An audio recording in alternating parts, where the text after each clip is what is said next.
Pronounce that name for me. Better call Frank.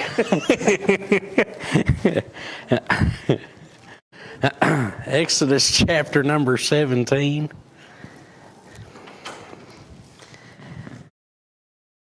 Exodus chapter number 17 is where we're going to be at.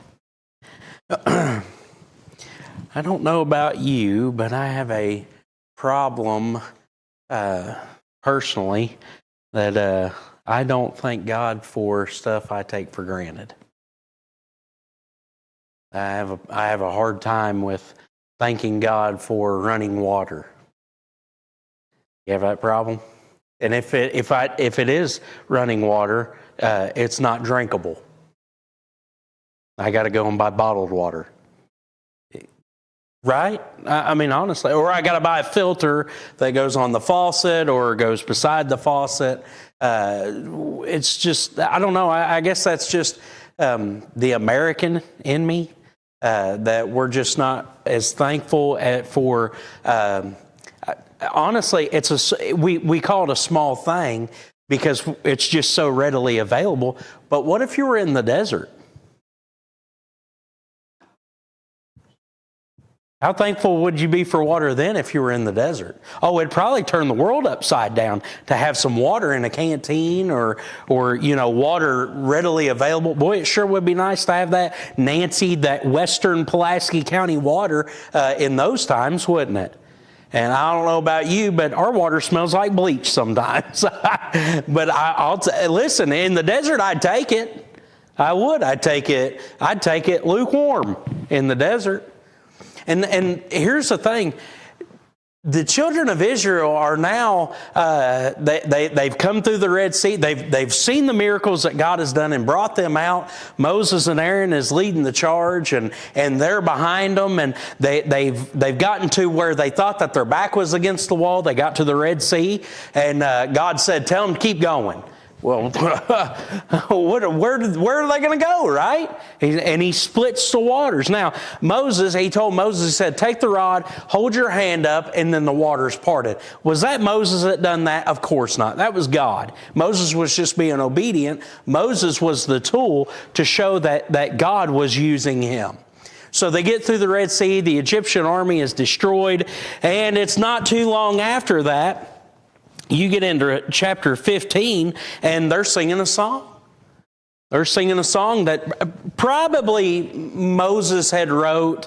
Could have been more of I don't know, maybe the children of Israel had like a little quartet or something, and it was like, we're going to write a song. But they all start singing. Could you imagine 2 million people singing the same song, Praise to the Lord?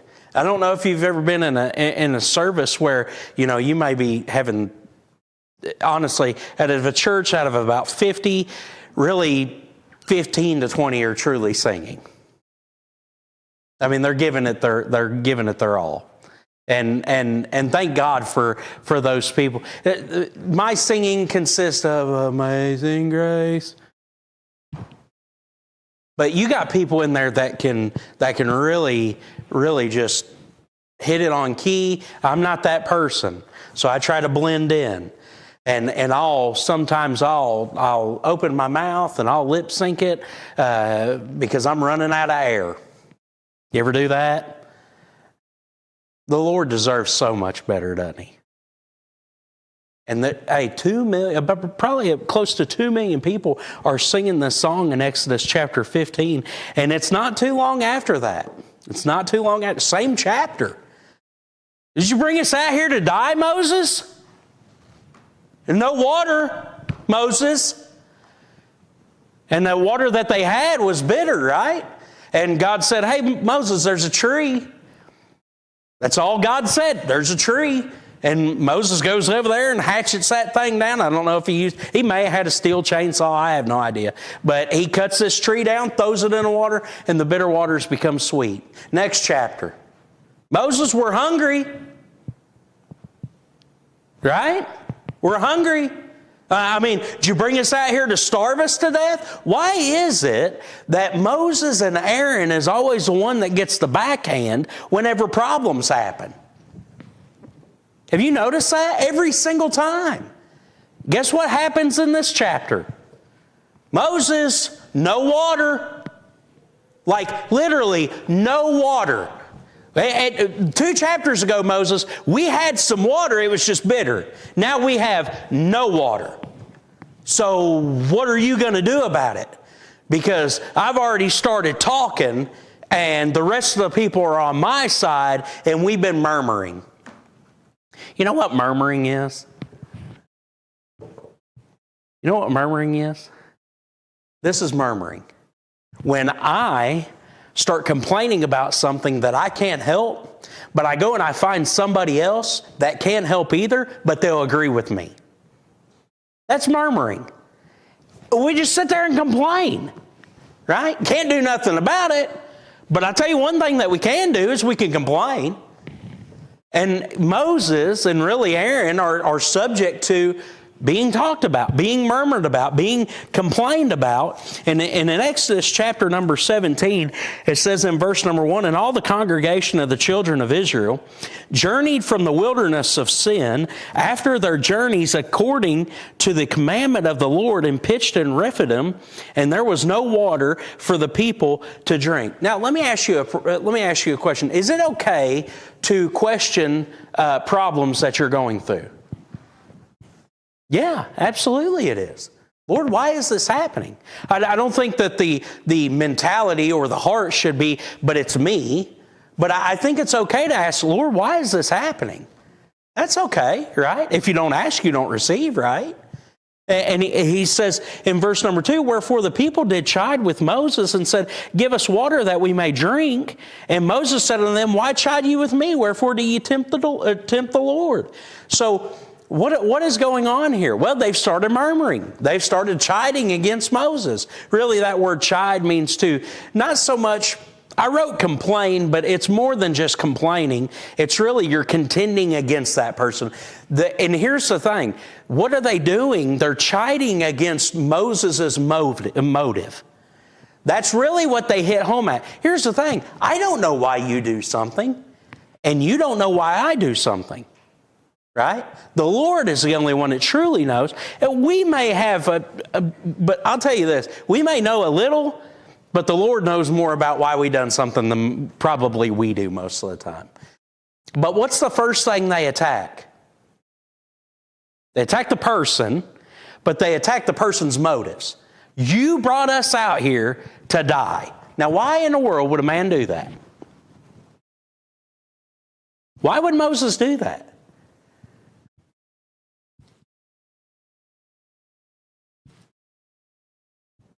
He wouldn't. Right? He wouldn't. You say, that was a trick question. No, it's really not.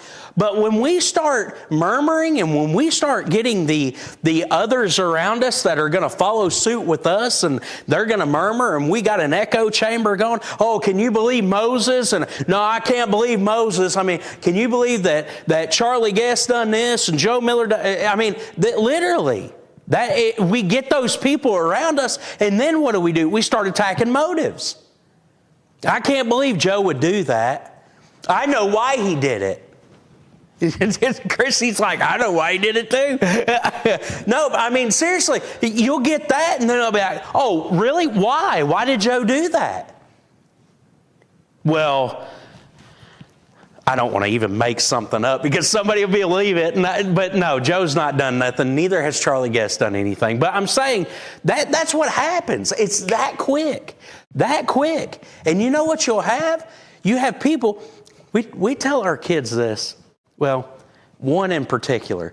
We tell our kids this all the time.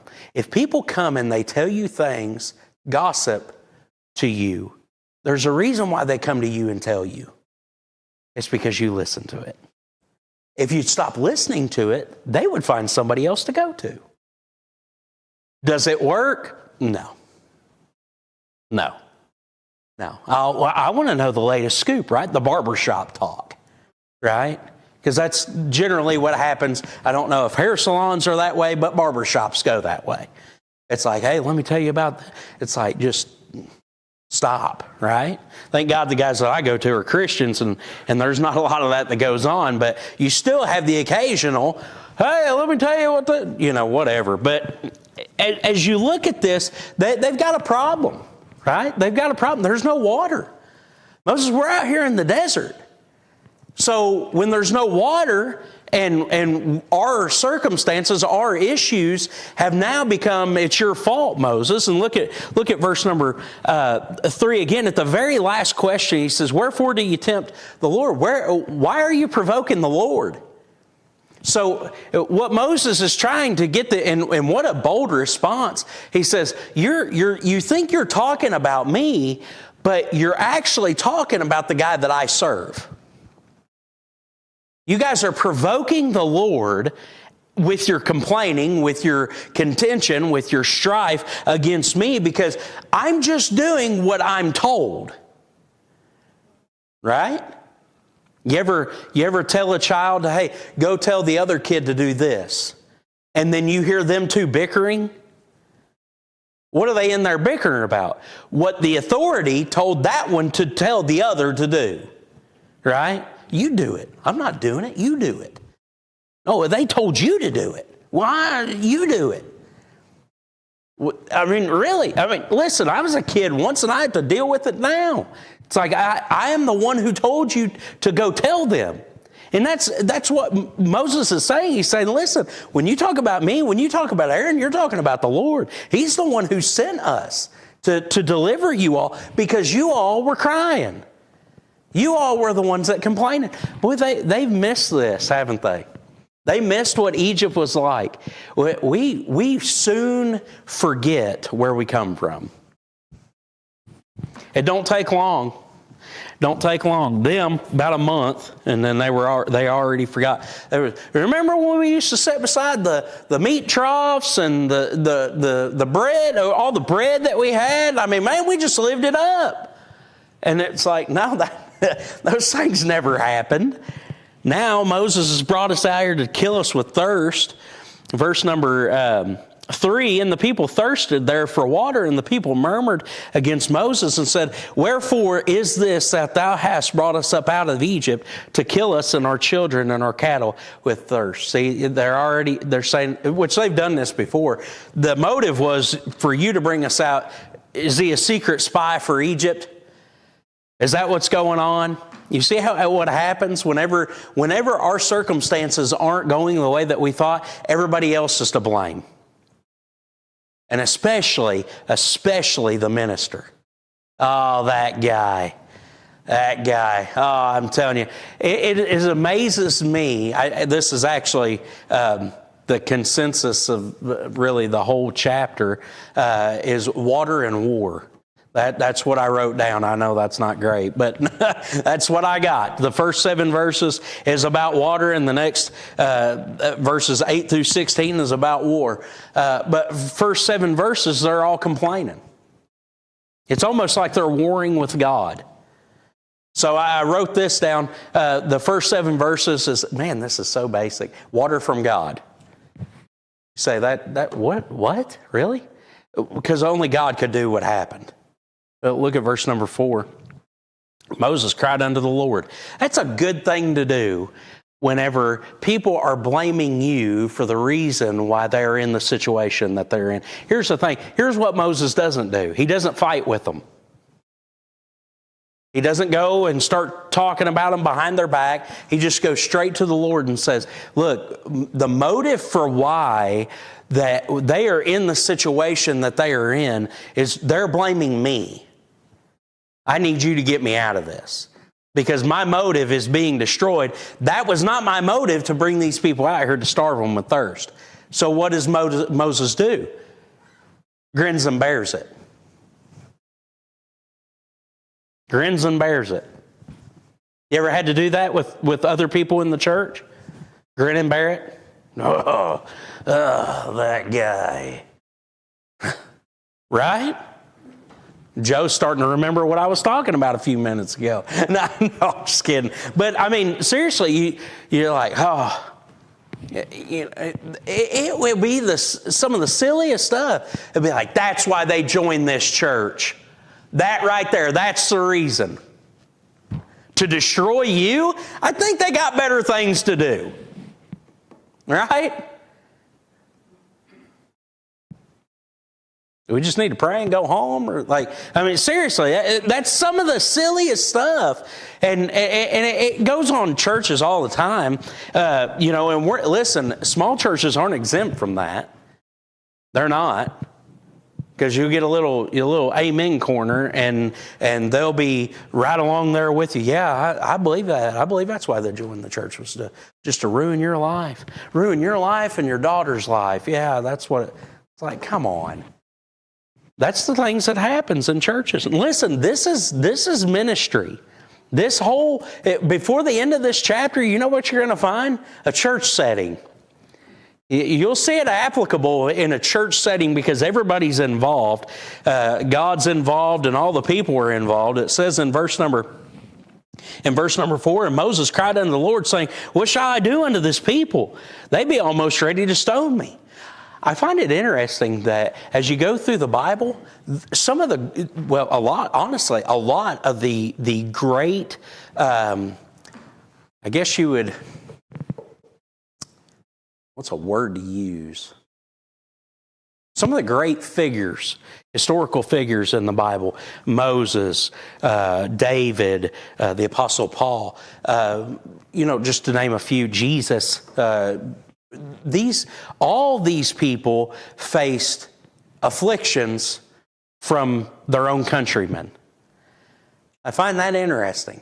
They're the Jewish people, the Israel people. They all faced persecutions from their own people. Right there, Moses said, "They're ready to stone me, Lord." And David could one day say, "Right there with you, buddy. Right there with you. Jesus, I'm right there with you, Moses. They're ready to stone me." Why were they ready to stone you, Moses? Because of me. And then Paul, I'm right there with you. They wanted to stone me too. They did actually in Lystra. They didn't get me though. The Lord got me back up. Verse 5, and the Lord said unto Moses, go on before the people. Take with thee of the elders of Israel and thy rod wherewith thou smotest the river, take in thine hand and go.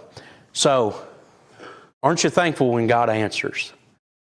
This is a terrible time. Listen, put yourself in Moses' sandals for just a moment. This ain't good, right? Listen, you have close to 2 million people probably ready to kill you.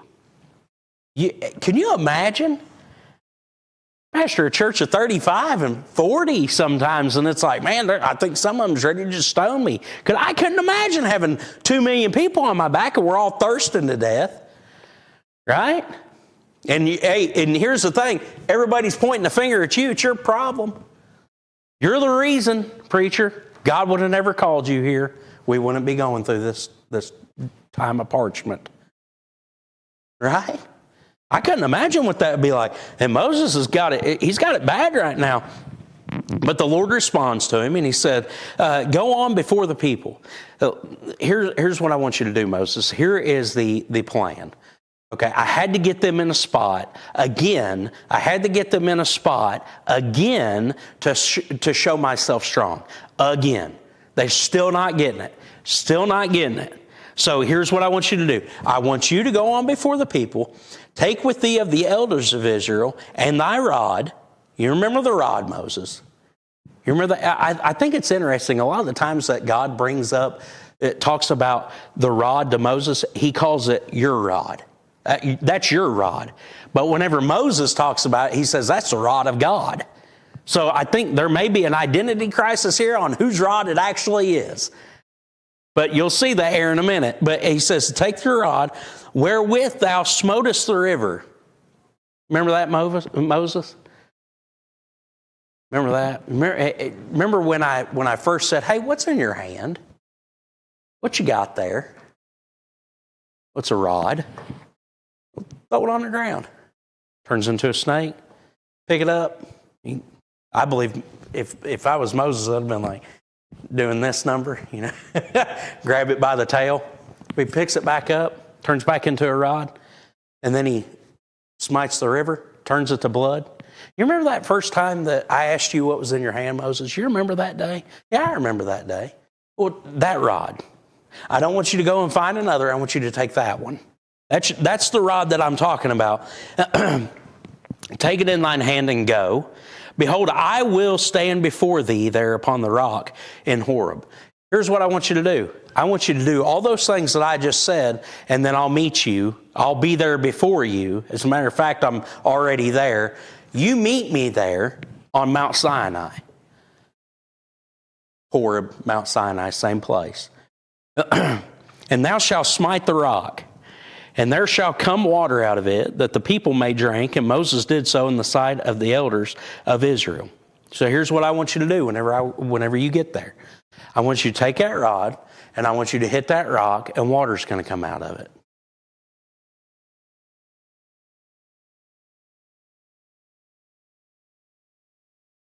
Pretty easy, right? Pretty easy, right? But it just doesn't make any sense. So wait a second. You want me to take this rod and hit that rock, and water's going to come out of it? What kind of water? Aquafina? Is it going to be drinkable?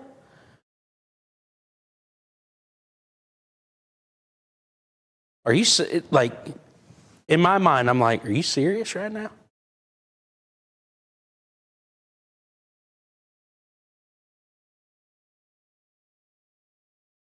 Yeah. I don't think he did either. But I'm saying in my mind, I'm like, what? And I know, as much as you would deny it, you would be too. You want me to take that stick and hit that rock, and you're going to make water come out of it? And this is what God does. God puts an exclamation point on that. And he says, not only am I going to do that there, he said, one day there's coming a day that Calvary is coming. And he said, my son is the rock. He said, they're going to smite him with the spear in the side. And he said, and water's going to flow forth from that. He said, so Moses, you just go and do that. And he said, it's going to show a picture. And Jesus, remember Jesus at the Feast of Tabernacles, they pour that water down the steps of the temple, and it would flow down. And Jesus stood up and he said, if any man thirst, let him come unto me freely. Or he said, come unto me. He said, I will give them of the water of life freely. That's what Jesus is talking about. Paul, and again, you can get into types and foreshadows and all these things, but if the Bible doesn't back it up, I'd be very careful about, I know that you can look at the Bible sometimes and say, oh, well, that looks like this, and maybe it does, but make sure that it says it in the Bible before you go and say, yes, dogmatically, that's right. Go to 1 Corinthians chapter number 10. Listen to what the Apostle Paul said about this situation right here. 1 Corinthians chapter number 10 and verse number 4.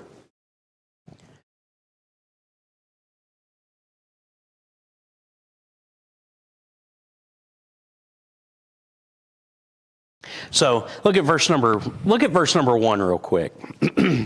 Moreover, brethren, I would not that you should be ignorant. And listen, ignorance. I was talking to my wife the other day, and I said something about ignorance, and she goes, I just don't know if that's the right word to use. And I think that in our day and hour in which we live, people just say, oh, they're ignorant. And really what they're saying is they're stupid, right? They're just dumb. Ignorance and biblical ignorance is so much different. It's you just don't have the information. And so Paul says, let me give you the information so that you're not ignorant to this anymore. Moreover, brethren, I would not that you should be ignorant how that all our fathers were under the cloud and all passed through the sea. So he's talking about what we've been talking about in Exodus. And all were baptized unto Moses in the cloud and in the sea, and did all eat the same spiritual meat, and did all drink the same spiritual drink, for they drank of that spiritual rock, notice that's capital R, that followed them, and that rock was Christ. So Paul is saying, look, he said, this is a foreshadow. This is a picture of what's going to happen to Jesus. And when he was on the cross and that Roman centurion come through and smit him on the side with that spear, come forth blood and water, remember? And so Jesus is likened all the way back. I've heard preachers say, well, you don't find Jesus anywhere until you get into the New Testament. What? That's crazy. What about all the prophecies that Jesus fulfilled whenever he come here? They were all found in the Old Testament, right? So how could he not be in the Old Testament? But Exodus chapter number 17 again. Anybody got anything?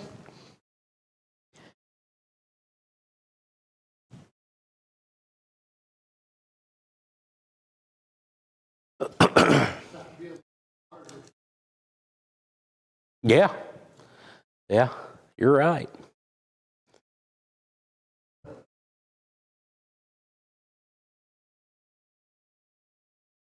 Mm-hmm.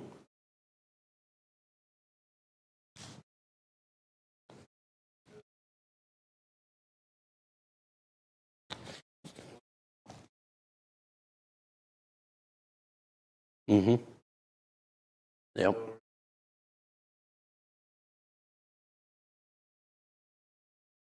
Mm-hmm.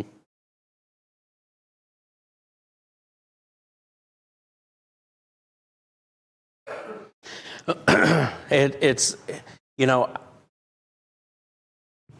anybody ever really like been thirsting to death? I mean, just literally thirsting to death. Raise your hand if you've ever. You remember it that way? Yeah, I tell you what, I can remember the last time that I was extremely thirsty was during COVID. And I say during COVID, we just had COVID a couple of weeks ago. But whenever it first come to here, and I can remember whenever I was sick, I was standing by the fridge. And I don't know if this done this to you or not, but it did it to me. I got so thirsty and I got so mad at the same time because I couldn't get the water out of the fridge quick enough. It was the weirdest thing I'd ever went through. And I can never remember a time where I got that thirsty that fast and at the same time simultaneously got mad because I couldn't get the water out of the fridge. Listen, I'm talking about just taking your cup and putting it up against there, the little dispenser and coming down. I couldn't get it out of there fast enough. And I was just so angry. And I was like, what in the world is going on? Listen, I get it. I understand. You know, I understand why they're upset. I mean, it's like, we have no water. None. And we could sit here and we could talk about them. Now, you know, could we give a more biblical response to how they reacted? Of course we could. But how well does that biblical response work whenever it's you that's doing it? Oh, don't start with me on that, you know. I mean, literally, you know, that's the same thing that they would have said. But, yeah, true. Yeah. Remember this. Think about this. They're saying this with a full stomach. Don't forget that. The things that they are saying about Moses and literally about God, they're saying it with manna in their stomach and quail in their stomach. That's us, right? Anybody else? Thank you, brother. Yeah. Yeah. Yeah. Yeah. Trust me, I have one of the most impatient children. When it comes to food or water, he is upset if he don't have something in his hand. You don't have Pop-Tarts? I mean, it's like, what are you doing up at 3 o'clock in the morning? Wanting to eat Pop-Tarts. It's like, golly. But That's just who we are. That kind of people. It's who we are.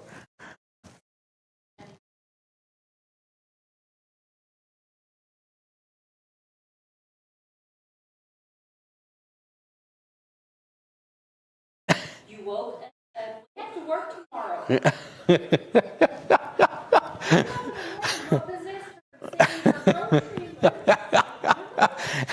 It was probably a scheduled message. And she meant to hit 3 p.m., but... He texted me and said, oh, I'm sorry, I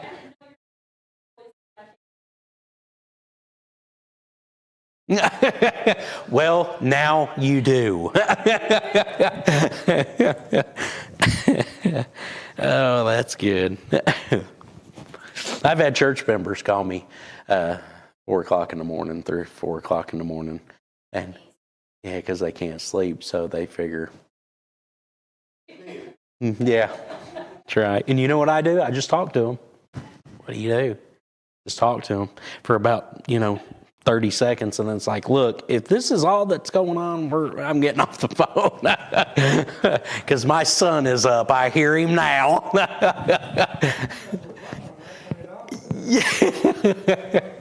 Yeah. Turn it on Do Not Disturb or something. I got it on Do Not Disturb right now. But I keep it on just in case if there is some sort of an emergency that way. But you not sleeping does not give you the right. Not the right at all. Verse number 6. We better move on. These 16 verses taking a while. Verse number 6, behold, I will stand before thee upon the rock in Horeb, and thou shalt smite the rock. There shall come water out of it, that the people may drink. And Moses did so in the sight of the elders of Israel. And he called the name of the place Massah and Meribah, because of the chiding of the children of Israel, and because they tempted the Lord, saying, is the Lord among us or not? And here's the thing. They just got a humongous answer. I don't know if that really woke them up or not, but I can say this. They were complaining about no water. They don't complain in the war. We don't hear nothing come out of them about complaining while this war is going on in these verses. Look at verse number 8. Then came Amalek and fought with Israel in Rephidim. Now, in the book of, I want to say it's Deuteronomy chapter 25. It tells you a little bit more about how Amalek came and fought with the children of Israel. They actually come up from behind and got the weaker ones, the younger ones that were kind of falling behind, and so they actually really, I mean, when you think about it, they ambushed them, so to say. And so this is the first time. This is the first time that Israel is in a war, a physical war. Now, they've been in really a war with Egypt because they had been under bondage, but a physical hand-to-hand combat war. Now, these are not soldiers. They're not soldiers. But a man by the name of Joshua steps up and leads the forefront of this. It says there in verse number 9, and Moses said unto Joshua, so here, ministerial practice number 1, delegate. Delegation. Sub-ministerial practice number 1, delegate. Because Moses delegates Joshua, you're to go out and find men, delegate them to fight this war with us. Go out and fight Amalek. Tomorrow I will stand on the top of the hill with the rod of God. You see that? Now it's switched. It was, God said, hey, that's your rod. And back in verse number 5, and thy rod. And now in verse number 9, Moses said, I'm going to go stand on the top of the hill with the rod of God in mine hand. Okay. Listen, this to them would not be anything out of the ordinary. Okay, so Moses, I understand what you're doing. You're going to go pray for us. And we're going to talk about that more Sunday morning, because in the prayer that Jesus lifts up, we're going to go through all John chapter number 17. The way that they prayed and the way that we pray now, two totally opposite ways. I don't think there's really a problem with, I know there's not a problem with the way that they prayed, but I don't know necessarily, I think it's more cultural why we do it the way that we do it now, because we're like, wow, squirrel, and our attention spans are really terrible. We close our eyes, we fold our hands most of the time, bow our heads, but they would always stand. They would stand. They would put their hands up like this or like this. They would always speak out. Sometimes our prayers are quietly. But those are things that they would do. And look at what Moses does, or verse number 10. So Joshua did as Moses had said unto him, and fought with Amalek. And Moses, Aaron, and Hur. Now, Hur, they think, according to Josephus, I believe it was, there's no biblical account for this, but they think that Hur was the stepbrother to Moses, is what I've heard. I don't know if that's true or not, but be that as it may, these are elders in the children of Israel, in the congregation there. And it says, and Moses, Aaron, and Hur went up to the top of the hill, and it came to pass when Moses held up his hand that Israel prevailed. And when he let down his hand, Amalek prevailed. What's going on here? You think Moses may have just had the rod in his hand and was like, I want to see what happens whenever I drop it down a little bit? No. So what's going on? Again, prayer is this way with them, right? And they look up. We look down, they look up. Eyes wide open. And like I said, we'll talk more about that Sunday morning. But they look up and they speak out loud. They don't keep it silenced. What's going on? The prayer is going away. He's getting weak. And so what's happening? Listen, here's the thing. There's a battle going on down in the valley, and there's a battle going on up on the hill, right? Moses is having a tough time. Moses is in his 80s now.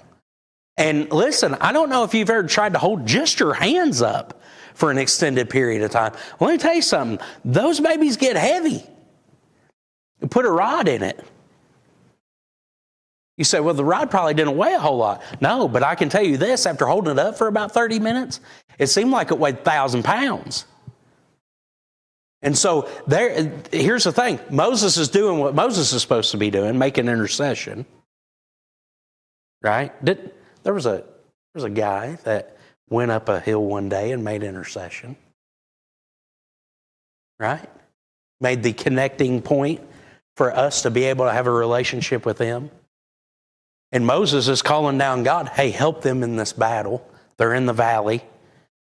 And whenever Moses is praying, whenever Moses has his hands up, and here's the thing, not all prayer is supposed to be petition. We think prayer is just, I got to ask for stuff. I ask and God answers. And I think that petition is part of it.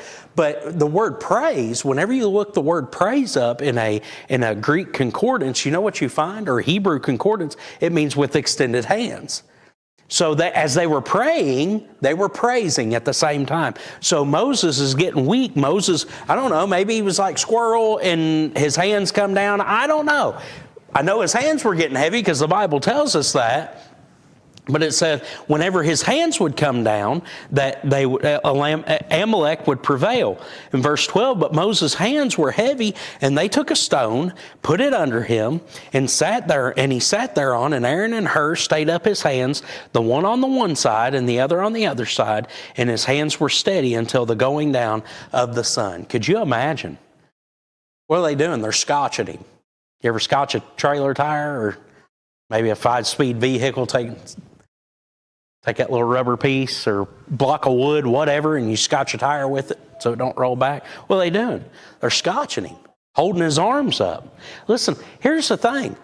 This is ministry. God is doing the work, but also Moses is working, Aaron and Hur is working. The children of Israel, Joshua, they're down in the valley. They're working. They're in a war right now.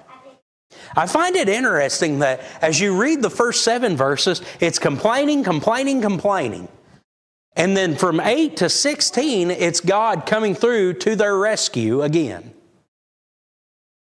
Man, isn't that is the grace of God, ain't it? We don't deserve it. But God comes and He fights the battle for us. In verse number 13, and Joshua disconfided, that word disconfided means to weaken, to kind of stamp out, not totally, but you know where I'm going with that. And Joshua disconfided Amalek and his people with the edge of the sword. And the Lord said unto Moses, write this for a memorial in a book. Rehearse it in the ears of Joshua, for I will utterly put out the remembrance of Amalek from under heaven. Moses built an altar and called the name of it Jehovah Nissa, for he said, because the Lord has sworn that the Lord will have war with Amalek from generation to generation.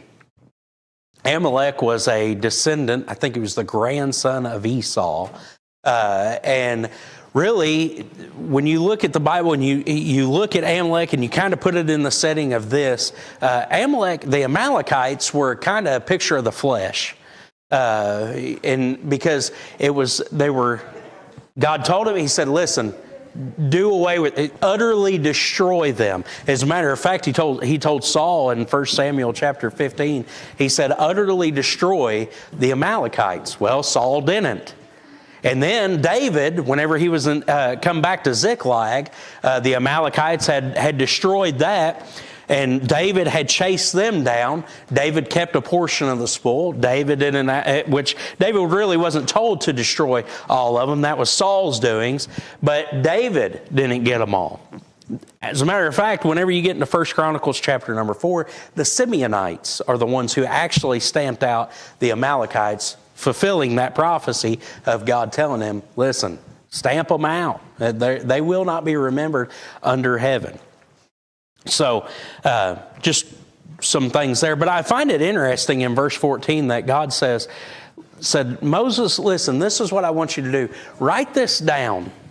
Write this down. Record this for Joshua. I want you to record this in a book. Well, we've got part of that here. Now, I believe that he wrote it in a different book, but I think this, as Moses would, and he says rehearse it, he says play it back over. Don't let Joshua ever forget what I did for him that day, what I did for you all, what I did for the children of Israel.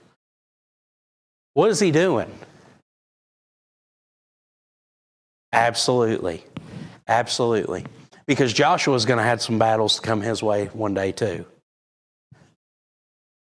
That is literally what preachers are for. You come into church on Sunday morning, you've been going through it. And God says, listen, come to the service and listen to what I have to say. Don't listen to me. Listen to what the Word of God says. Listen, I'm going to tell you something. If you want to find strength, this Sunday morning will be your time. Because we're going to be going through the actual Lord's Prayer.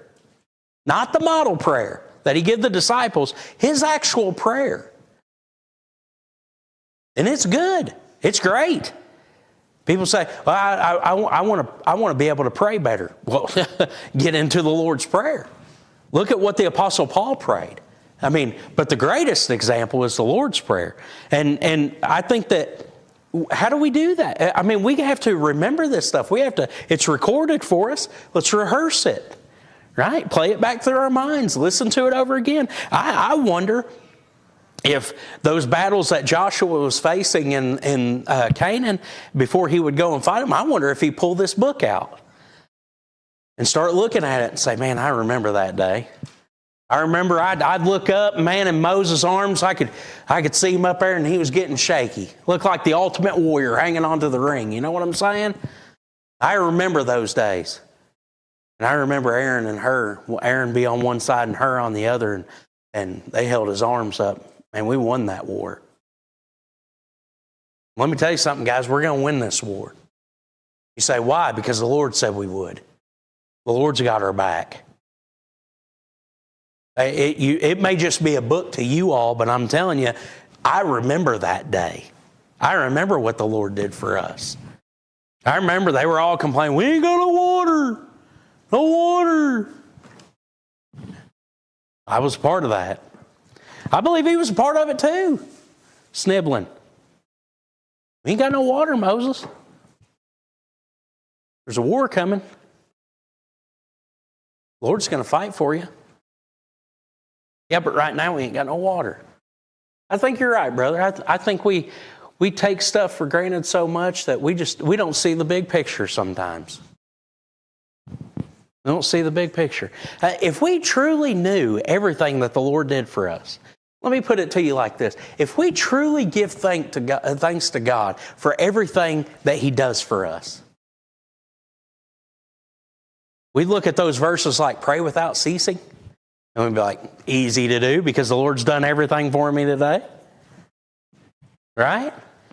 You ever get to praying and you can't stop? I was talking to a guy at church one time, and he said, man, this guy told me one time, he said, you got to pray for 30 minutes every night for the door knocking ministry. And he said, I was struggling. 30 minutes, man, what am I going to pray about? He said, I pulled up, left work and pulled up at the house. And he said, I was like, I'm just going to try it. And he said, I started praying. And he said, man, I was praying for everything. He said, I was thanking God for the shoes on my feet. He said, and then I remembered I had socks underneath those. He said, and I just started remembering all kinds of stuff. He said, and I just started thanking God. He said, 35 minutes went by. You say, what happened? I think the Lord got a hold of him, don't you? That's what we need. When's the last time you said, thank God for socks? You get athlete's feet, you'll thank God for socks. Amen? Let me tell you something. My brother used to take his socks and shoes off. Oh my. He'd run you out of a vehicle. It's just bad stuff. We need to be thankful. Thankful for water, and thankful God fights our battles. Amen? Joe, you got us a song?